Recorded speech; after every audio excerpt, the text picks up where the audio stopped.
अस्सलाम वालेकुम फ्रेंड्स, ये वीडियो पूरी देखें। इस वीडियो में आपके सारे सवालात के जवाबात मौजूद हैं। वफाकी वज़ीर तलीम शफ़क़त महमूद साहब ने एक निजी टीवी के प्रोग्राम में इंटरव्यू देते हुए जो बातें की, उनमें सारे आपके सवालात के जवाबात मौजूद हैं। ये वीडियो एंड तक देखें।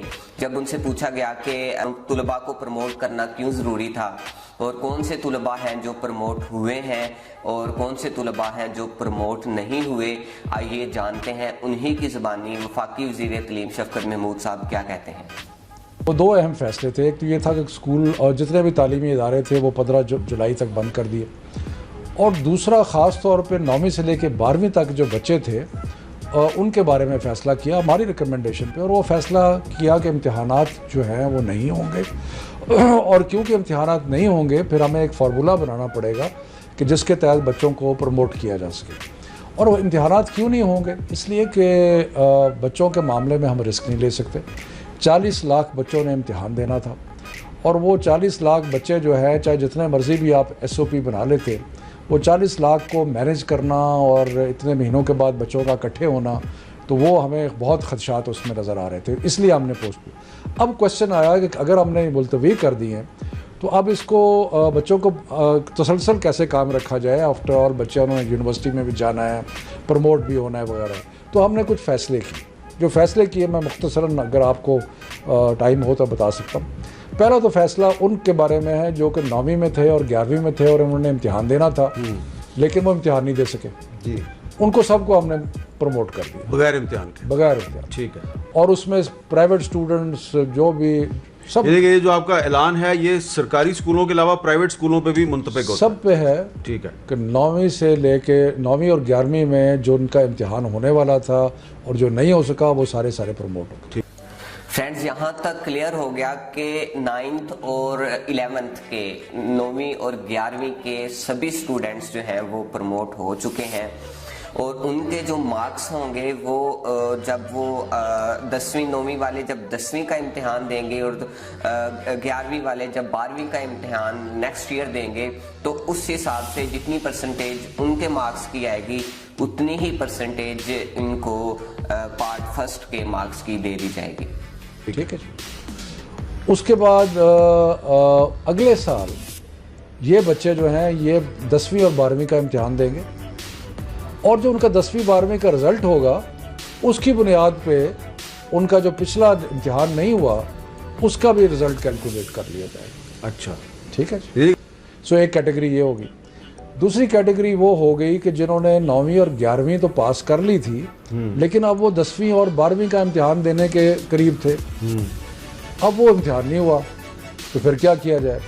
तो उनका हमने ये किया है कि उनको प्रमोट, उनका इम्तिहान का जो 10वीं और 12वीं का रिज़ल्ट है वो 9वीं और 11वीं के रिज़ल्ट की बुनियाद पे होगा। अच्छा। लेकिन हमने तारीख़ी तौर पे देखा कि 9वीं से ज़्यादा 10वीं में ज़रा रिज़ल्ट इम्प्रूव कर जाता है और 11वीं से 12वीं में रिज़ल्ट इम्प्रूव कर जाता है, क्योंकि लोग ज़रा मेहनत ज़्यादा करते हैं। वो हमने सारा परसेंटेज स्टैटिस्टिकल कैलकुलेशन करके उस पर हमने जो नंबर उनको हम अब 10वीं में और 12वीं में देंगे ना बग़ैर इम्तिहान के, उसमें 3% हमने इजाफा कर दिया। ठीक है।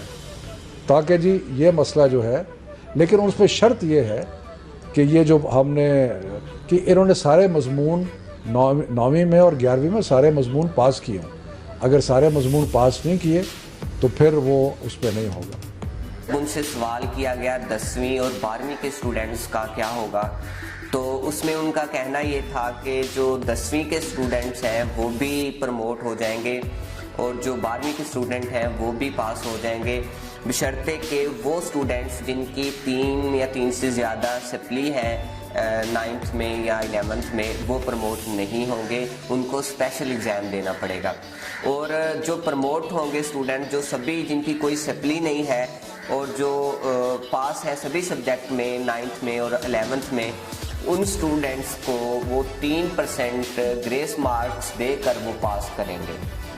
उसके बाद आगे कैटेगरी आपकी कि जी जिन लोगों ने जिनकी कंपार्टमेंट आई है ये, उनको अगर उनका टोटल मज़ामीन जो 9वीं और 11वीं में फेल हुए हैं चंद मज़ामीन में, उनके अंदर हम उनको पास कर देंगे उन मज़ामीन में जिन, अगर वो 40% से कम है। अच्छा, अगर 40% ज़्यादा है वो नहीं।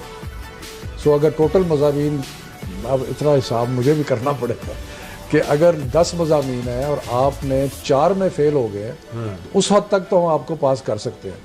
लेकिन अगर आप 5 में फ़ेल हुए फिर नहीं। फिर क्या करेंगे आप? फिर मैं बताता हूँ क्या करें। फिर ये हम करेंगे कि हम एक स्पेशल इम्तिहान ले रहे हैं चंद स्टूडेंट्स के लिए, जो कि सितंबर और नवंबर के दरमियान होगा। उसमें 4 कैटेगरीज हैं जिनको वो इम्तिहान लेना चाहते हैं। या अब शफकत महमूद साहब से पूछा गया कि वो कौन सी 4 कैटेगरीज हैं जिनके लिए स्पेशल एग्ज़ाम होगा और वो कब होगा, आइए ये भी जानते हैं। पहली कैटेगरी है जो 11वीं का इम्तिहान दिया है उन्होंने, और वो खुश नहीं है कि उसके ऊपर उनको जज किया जा रहा है। वो कहते हैं जी हमने 11वीं का तो हमारा कोई हादसा हो गया, गलती होगी, फलां हो गया, हमारा रिजल्ट अच्छा नहीं आया, लेकिन इस दफ़ा तो हमने कमाल की तैयारी की हुई थी, हमने बुर्ज उल्टा देने थे। सो हमने कहा अच्छा जी ठीक है, अगर ये बात है तो आपके लिए हम एक स्पेशल इम्तिहान दे देते हैं। मेजॉरिटी तो उसी पे खुश है कि 11वीं पे उनको जज कर लिया जाए, लेकिन चंद ऐसे लोग जो समझते हैं कि जी हमारा बहुत इम्प्रूवमेंट हो सकती है, उनके लिए हमने एक कैटेगरी बना दी कि आप सितंबर और नवंबर के दरमियान में। दूसरी कैटेगरी कौन सी? जो 40% से ज़्यादा फेल हो गए। ठीक है, ठीक है जी। तीसरी कैटेगरी किन की? कि जो कंपोजिट इम्तिहान 12वीं का दे रहे थे, उन्होंने 11वीं का रिजल्ट उनके पास नहीं था। ठीक है, तो उनको भी हमने कहा कि जी आप भी जो है जाके दे लें। सो उसके अलावा मेरे ख्याल है यही 3 कैटेगरीज हैं जी।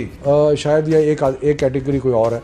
सो ये इनके लिए हम एक स्पेशल इम्तिहान जो है नवंबर दिसंबर में, सितंबर और नवंबर के दरमियान। ठीक है, ठीक है।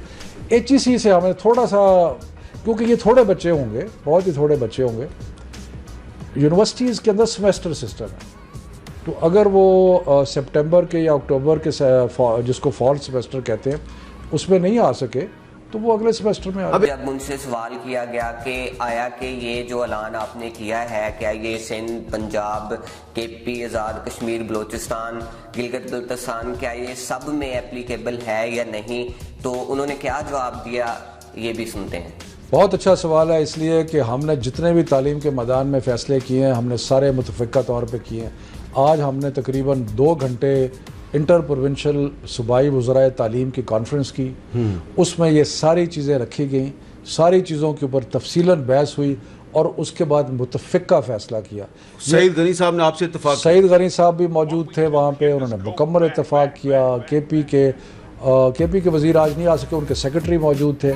सो मकसद ये है पंजाब के ये एक पाकिस्तानी जो हमारे सारी हुकूमतों का और सारे बोर्ड्स का, और ये फार्मूला जो मैं आपको बता रहा हूँ ये हमने खुद नहीं बनाया। हमने जो 29 बोर्ड्स हैं जी, उनके चेयरमैनों को कहा कि जी आप बैठ के हमें एक फार्मूला दें कि जी ये मसला है, इम्तिहान तो हम ले नहीं सकते, अब ये 40 लाख बच्चों के साथ क्या किया जाए। तो उन्होंने अपने बहुत तहकीक करके हमें ये बताया और सारे मिनिस्टर्स ने अप्रूव किया, और इसका कॉन्सिक्वेंशियल एक्शन जो है वो तो सूबा।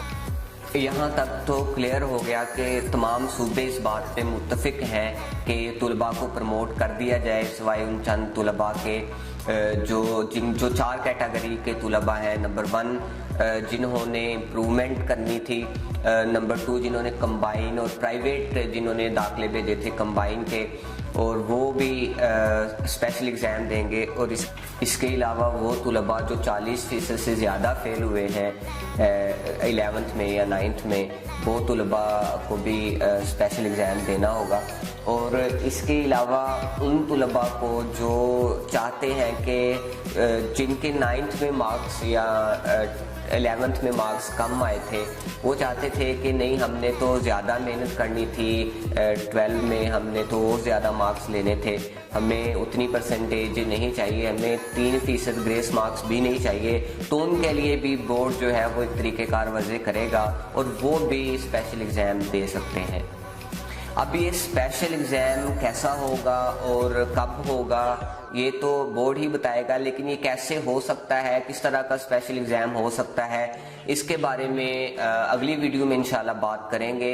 और हमारे चैनल को सब्सक्राइब कर लें जिन लोगों ने हमारे चैनल को सब्सक्राइब नहीं किया। मज़ीद इस तरह की आगे जो भी अपडेट आएगी वो इस चैनल पे आपको फ्राहम की जाएगी। हमारे चैनल को सब्सक्राइब कर लें और इस वीडियो को लाजमी लाइक करें, और अगर आपको ये अच्छी लगी है तो इसको शेयर करें। क्या मिलते हैं अगली वीडियो में। थैंक यू, अल्लाह हाफिज़।